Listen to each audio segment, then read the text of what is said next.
Hi, everybody. Thank you for joining and welcome back to another episode of Business Over Brews. Today, Paul and I are excited to talk about misleading AI. What do you do when you're using AI tools and they may inconspicuously mislead you? Is it on purpose? Is it a mistake? Is it hallucinations? Let's chat.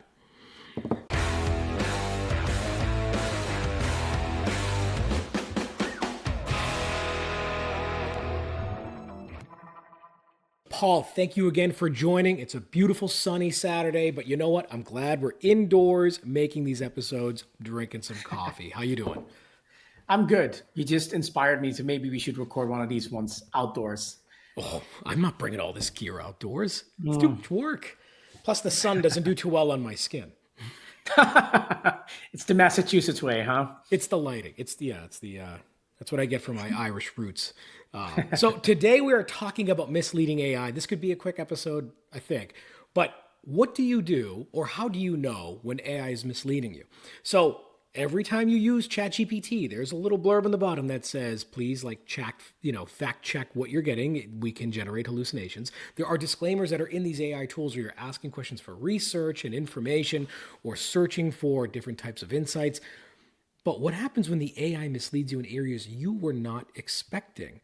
Have you had anything like this happen to you, Paul? Because I did today, actually yesterday, and I'm going to share that in a minute. I guess who hasn't, right? That's the whole premise. And I think since since ChatGPT came out and made it like generally available to the public, um, I think I'm seeing less and less. But it could also be that I am just more programmed and more aware of where it went wrong and where it wasn't. So maybe I'm catching more, or maybe it's doing less. Nope, It's I get happening that. less to me. So here's the experience I had. And now when I use AI tools for business, I'm always expecting them to be incorrect in areas and to make sure that I am checking and fact checking the data that is giving to me. Granted, most of the time it is giving me information that I loosely already know or should be, pretty intimate in understanding and knowing. But here is an example of how AI in Apple's intelligence actually got me really bummed out. So I'm going to share my screen real quick and show a conversation that I had with a den leader because my son is in scouts. We're trying to plan a camping trip. This was the email back and forth. We were supposed to go tonight, but it's going to be raining tonight. We're expecting some rain and some snow. So what was everyone's thoughts about the camp out this weekend? Looks like wet, potentially snowy in the forecast. Got an email back, said, we would like to postpone this till the weather is better. Thank you. Another one of the parents here. If anything, we're going to visit and then sleep at home, but considering rain all weekend, we might want to reschedule.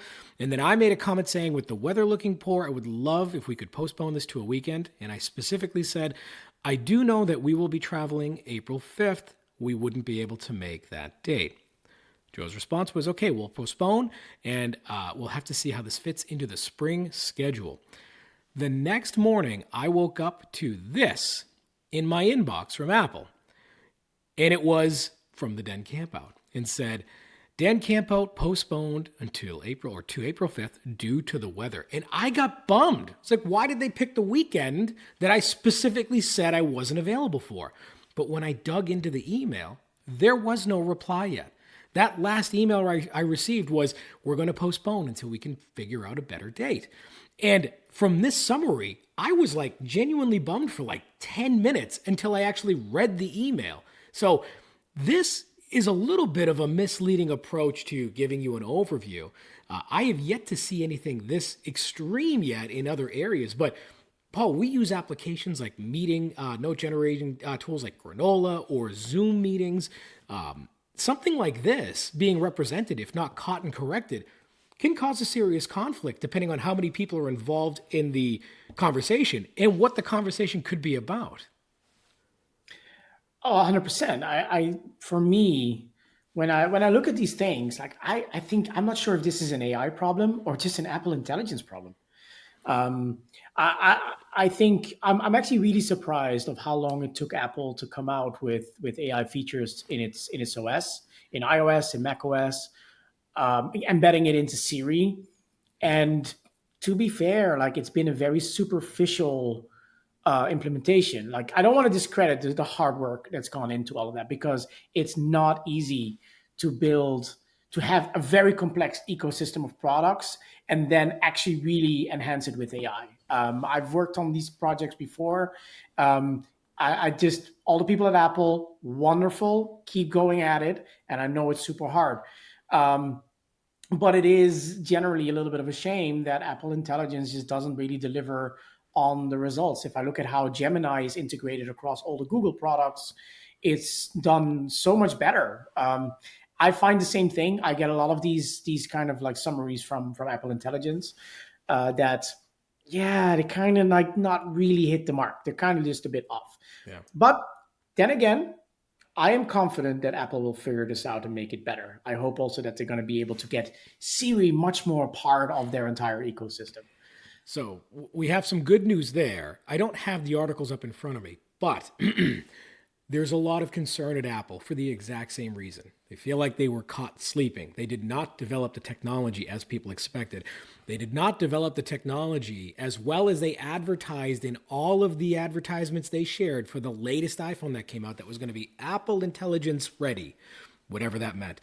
And I believe it was either earlier this week or late last week. I think Tim Cook let go of a handful of folks in the Apple Intelligence team and has now replaced them with a new group, especially since information kind of got leaked saying the soonest we're going to see anything that is comparable to today's AI in Siri isn't going to be out until 2027.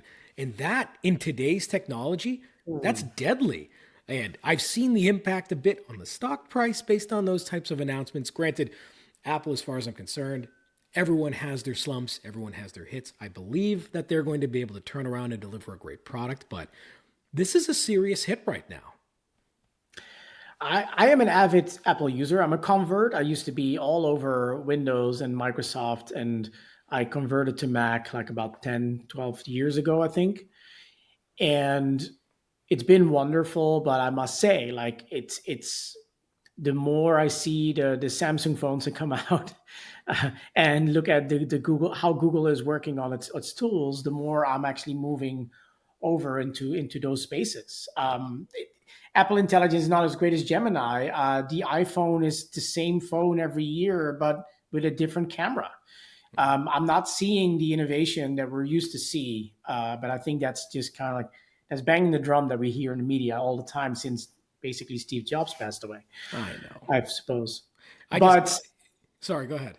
yeah, but I think generally like I said, it's an Apple Intelligence problem. I think generally though the misleading stuff, or like that's not necessarily misleading, it is still a hallucination engine. Like people are like, there is a difference here. Like Google search and AI, generative AI, are two complete opposites on the spectrum. Absolutely.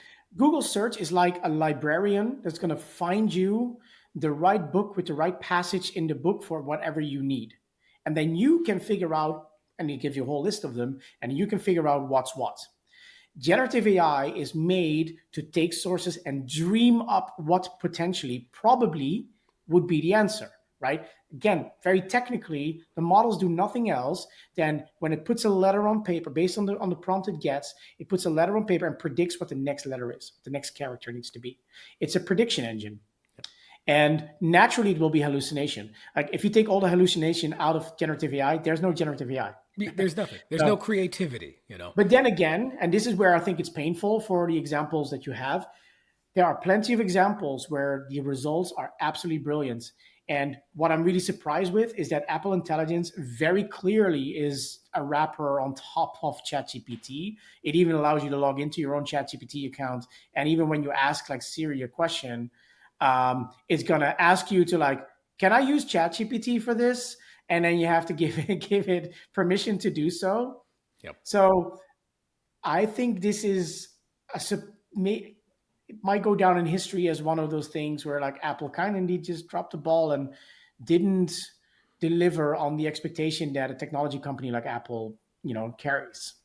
No, I feel you. And the thing is, back to the idea of hallucination and whatnot, that we're talking about. This is a bit of a stretch, of course, but as more people get access to these AI technologies, there's going to be a level, and I forget the term, but it is the numbness or the eventual ignorance of constantly in your face beeping and blurts. Like nurses will experience this when things are always beeping and alarming, and eventually people start to ignore those because they just become background noise. There's a version of this for pilots as well because they're so hyper focused on certain types of travel. There's constant beeps. They start to learn to ignore things that aren't important. That's going to happen to people all the time here. And at one point or at some point, people are going to start to overly trust the technologies.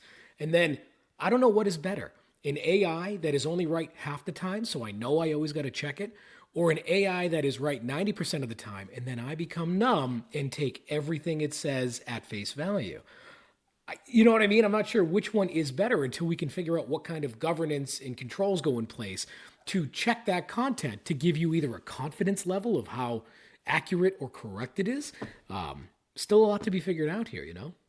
I think is why a lot of tools, still as they're being built right now, all have some kind of user interface, some kind of way to give feedback back to the user about what it did.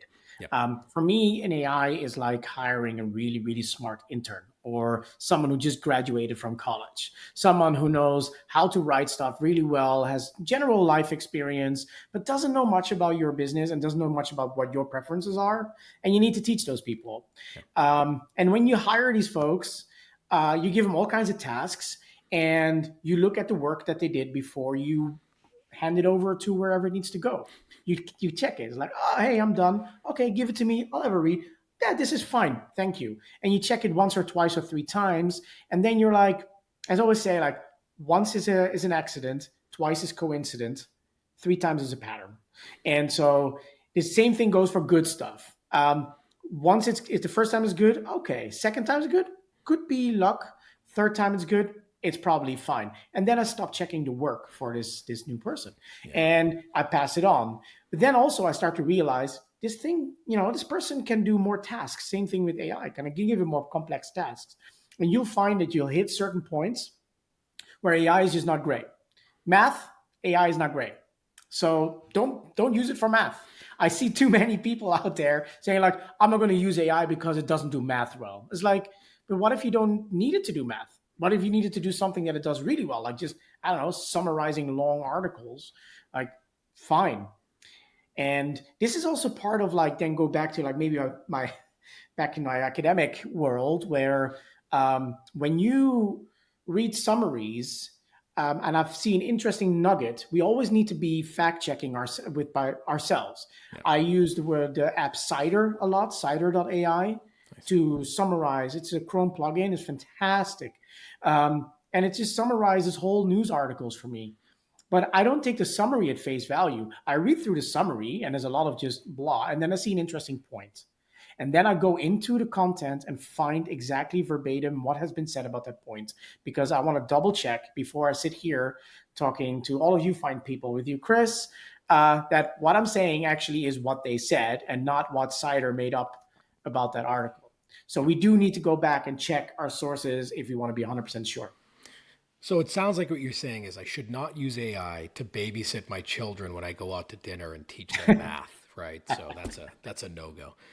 Paul, the irony, Chris, is that we would have missed the recording of this podcast if I would have believed Apple Intelligence, because it told me we moved the meetings, but Apple Intelligence told us that we actually stuck to the original time. Ooh, that would have been a challenge. You would have been here. That would have been a challenge. And this is because I check before I believe what my Apple Intelligence says, especially because from all the graduates that I have working for me, Gemini and Claude and the likes, and I have to say that Apple Intelligence is my graduate that I trust the least, has the longest way to go.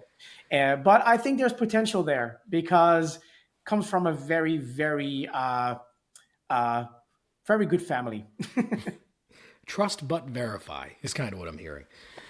But Paul, thank you. This was great. And I'd love to know from those of you out there, have you been relying more and more on your AI tools? And have you noticed, is it hallucinating more or giving improper summarizations? Or have you not been checking like you should be? Let me know in the comments. I'd love to know what tools you're using and how you're using them and what the experiences are like and how accurate those are. That's a lot of that's a big ask, but you can use AI to summarize what you're trying to tell me. Everyone, thank you so much for joining. Paul, thanks again for coming on for another episode. We will see you all later. Thank you very much.